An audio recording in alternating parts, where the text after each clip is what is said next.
point de départ, je vais essayer d'aller vite, mon point de départ, c'est l'idée selon laquelle la question culturelle est renvoyée très fortement à la question de l'institution de la culture. Et qui dit institution de la culture dit une certaine définition de celui à qui on s'adresse. Voilà. Et mon point de départ, c'est de dire, en réalité, les institutions de la culture sont nées avec une vision, une définition de l'individu qui est en train de mourir, et c'est pas grave du tout, hein, on va le voir, hein, c'est pas grave, mais et donc se crée un décalage entre les institutions et les citoyens que nous sommes, et là se trouve, c'est ça mon point d'entrée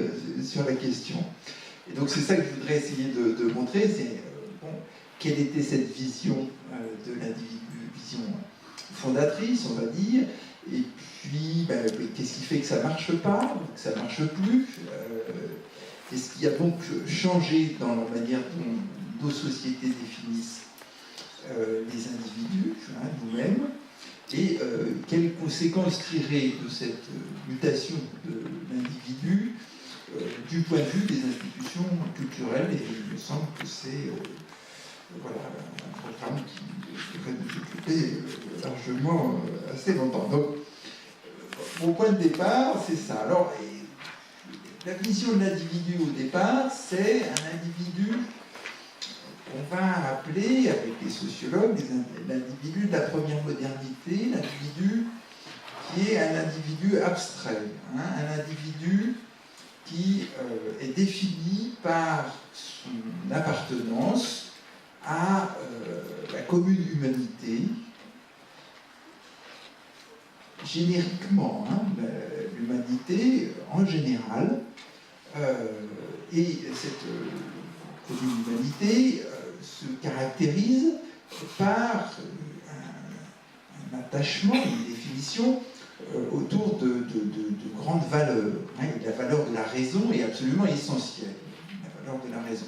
Ça n'est pas la seule, c'est-à-dire que les institutions culturelles sont nées dans la foulée d'autres institutions qui préexistaient, hein, l'éducation nationale, en fait, l'instruction publique, était existante avant déjà. Hein, et donc, l'individu qu'il s'agissait, à travers les institutions, de prendre en charge, c'est un individu qui est, comme je l'ai écrit dans le résumé, c'est de la pâte à modeler.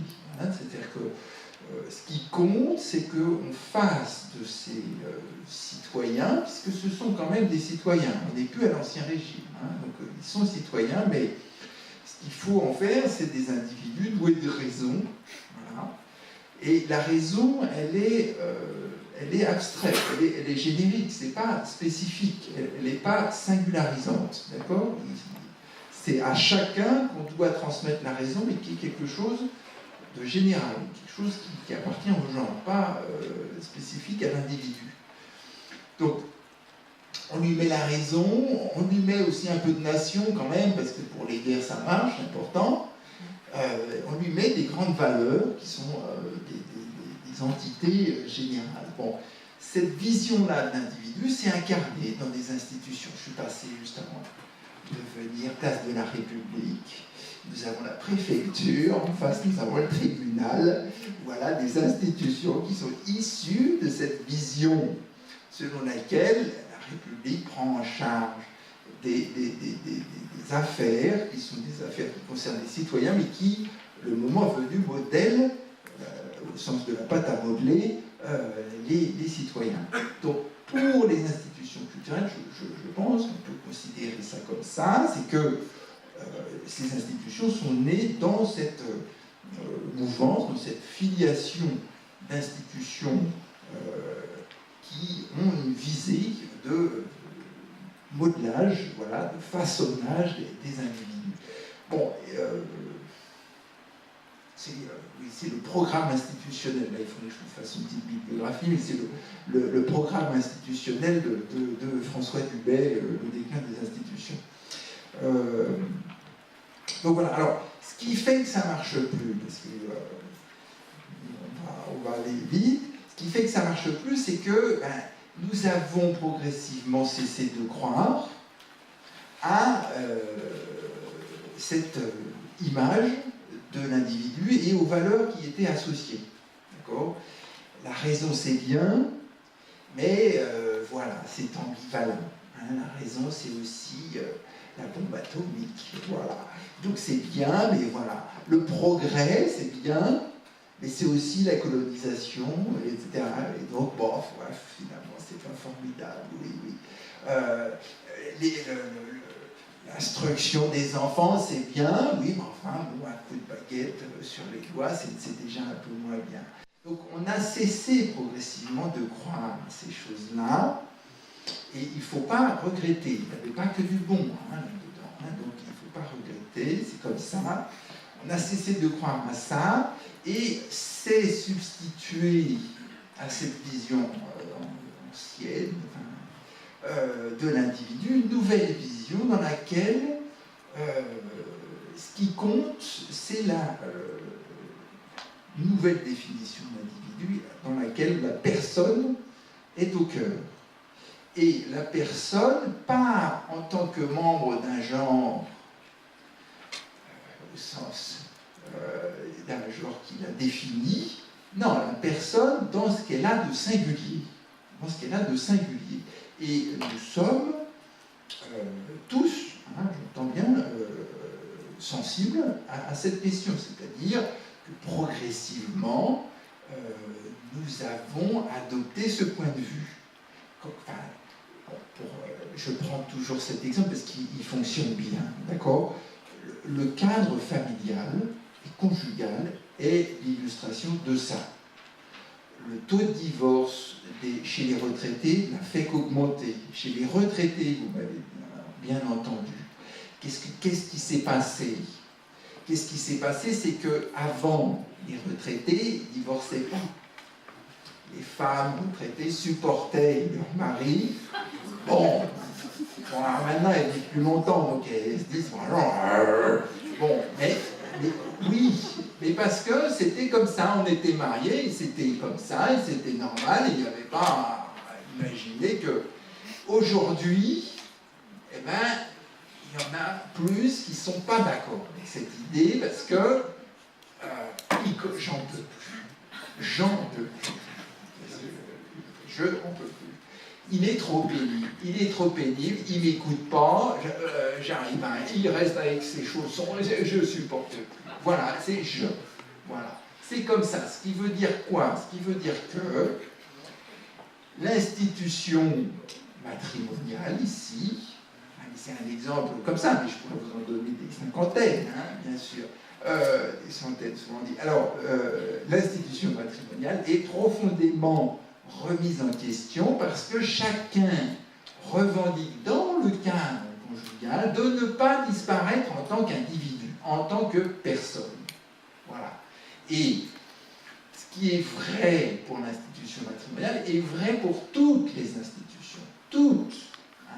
L'école est le lieu d'affirmation de la personnalité des enfants. Et les enfants le revendiquent.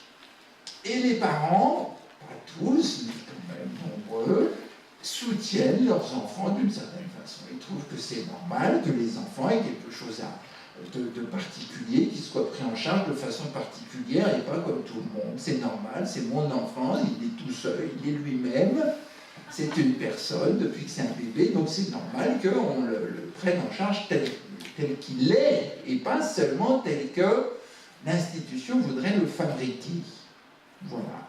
Et nous sommes, à mon avis, dans cette évolution, cette évolution forte, qui fait que ce qu'on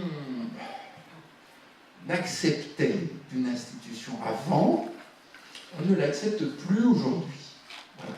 Parce que on revendique le droit d'être soi-même et de ne pas être dissous dans l'institution. Et c'est vrai, enfin, je veux dire, l'engagement politique.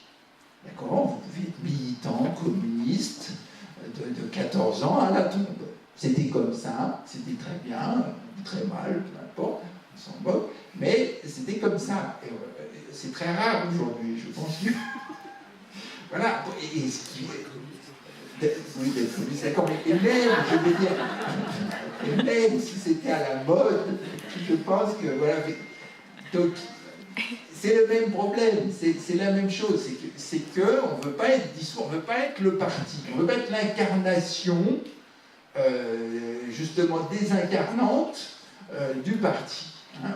On est soi-même et on le revendique. Voilà. Et donc, les institutions doivent composer avec. Et c'est pour ça que la notion d'usager ne convient pas bien. Doit composer avec des citoyens qui sont extrêmement vigilants, scrupuleux et ne vont pas rentrer n'importe comment dans les institutions telles qu'elles voudraient nous faire rentrer les choses dans le crâne. Donc à mon avis, c'est ça la difficulté des institutions auxquelles elles sont confrontées, c'est réussir à composer avec des gens qui n'en font qu'à leur tête. Globalement, c'est ça.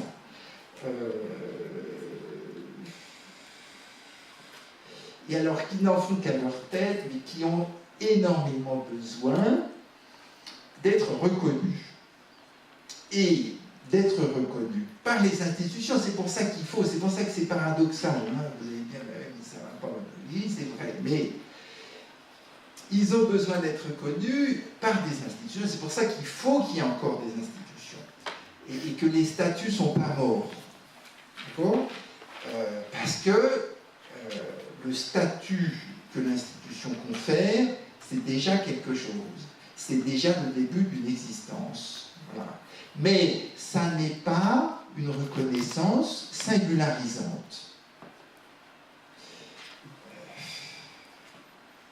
Dans certains cas, ça peut. Hein. Quand on est, quand on est malade, on est un cas. Et c'est pour ça que la médecine a de l'avenir, parce qu'on est un cas. Et non, mais je veux dire, les malades ont une chance. C'est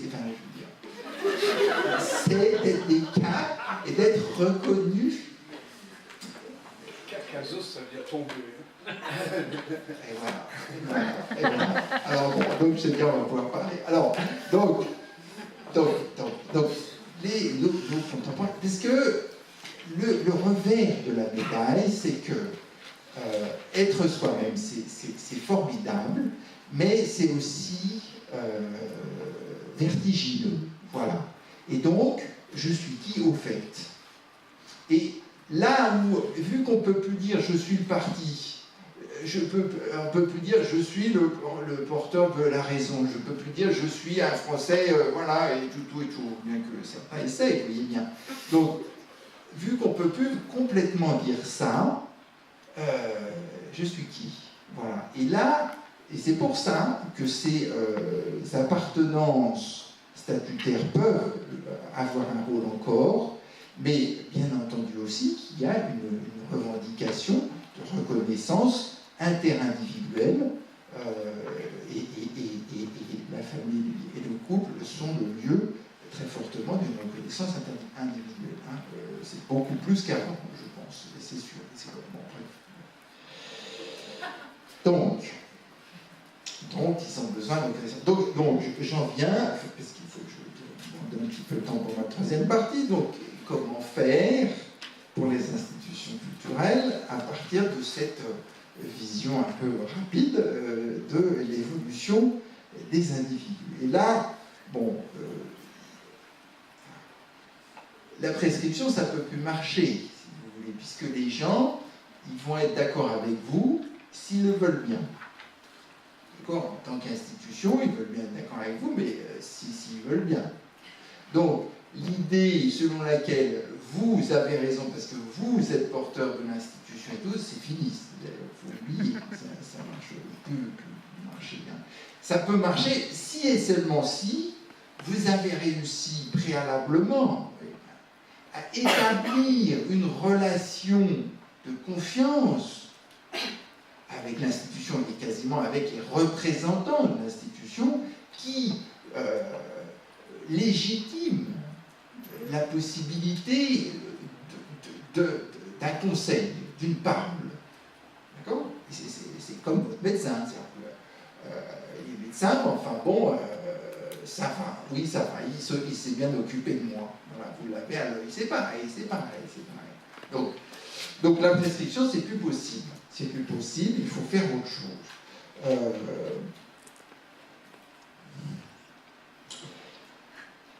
L'héritage, le patrimoine, vous en parlerez, je ne serai pas là, donc le patrimoine, l'héritage, c'est pour moi la même chose. L'héritage, c'est si je veux. C'est si je veux. C'est-à-dire l'idée selon laquelle il y aurait un patrimoine qui serait à transmettre et tout, ça c'est fini, ça ne peut pas marcher. Ça ne peut pas marcher parce que les gens doivent se définir eux-mêmes. C'est pas vous arrivez avec votre passé, ils s'en moquent de votre passé. La question c'est le leur. Qu'est-ce qu'ils veulent, eux? Voilà. Donc il y a de la place pour le patrimoine, mais un patrimoine remâché au présent. Voilà. C'est-à-dire, qu'est-ce que le patrimoine me dit moi aujourd'hui? Voilà. Et là, peut-être, éventuellement, vous pouvez faire quelque chose. Mais, et donc, c'est pour ça que je prends cette question éventuellement, voilà, elle est plombée pour moi par cet obstacle. En revanche, là où je suis assez convaincu, c'est que il y a de la place pour les institutions si elles parviennent à participer à la reformulation de la culture. C'est-à-dire que la culture, c'est un truc vivant qui se régénère en permanence, et donc, il faut en être.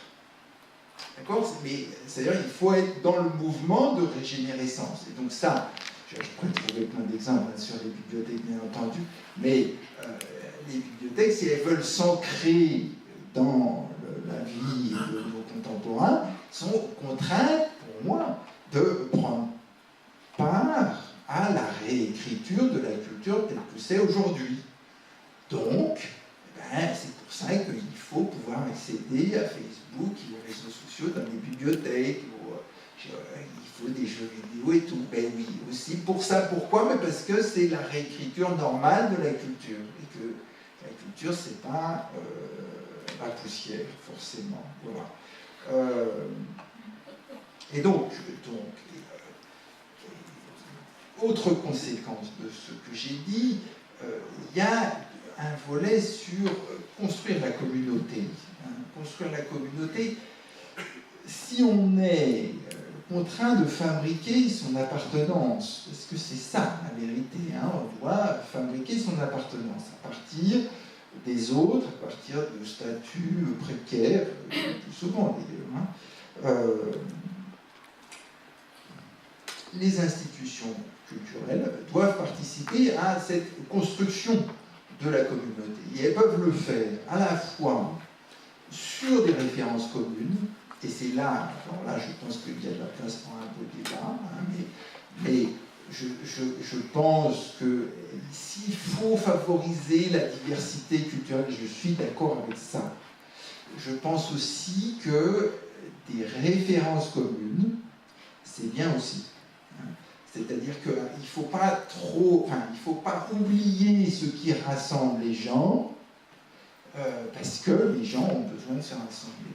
Donc typiquement, je pense que ça ne me gêne pas qu'on retransmette le premier match de l'équipe de France du mondial dans la bibliothèque. Voilà, ça ne me gêne pas. Parce que... Alors,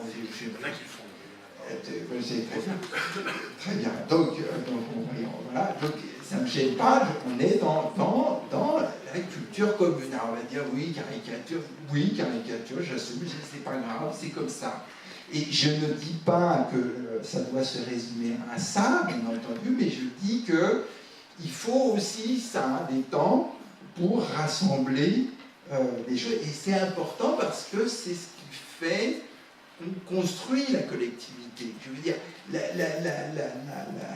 les institutions doivent participer à la construction de la collectivité. La construction de la collectivité, ça passe par des choses communes, des émotions partagées, des émotions aussi. Des émotions aussi.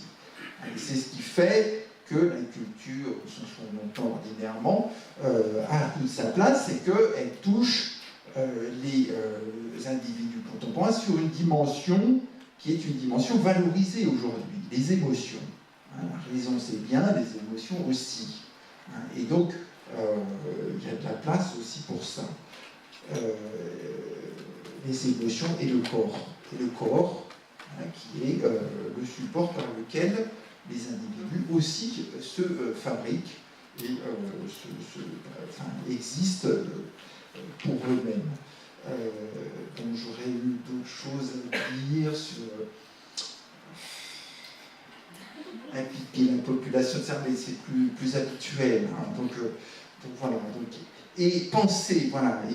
Donc penser, bien entendu. Penser la culture, pour moi, c'est penser, et on est sans doute d'accord, comme ça va bien, c'est la pensée dans sa diversité, et évidemment, la diversité sans hiérarchie. Attention, hiérarchie. La culture est habituellement associée à la notion de hiérarchie. Je ne dis pas que tout se vaut, évidemment, mais attention, parce que vous voyez bien qu'il y a des domaines qui se hiérarchisent assez vite. On transforme de la diversité en hiérarchie. Et donc ça est, à mon avis, aussi une difficulté. Et les institutions culturelles, là, ont un rôle important sur cette affaire. Bon, le reste, ça sera des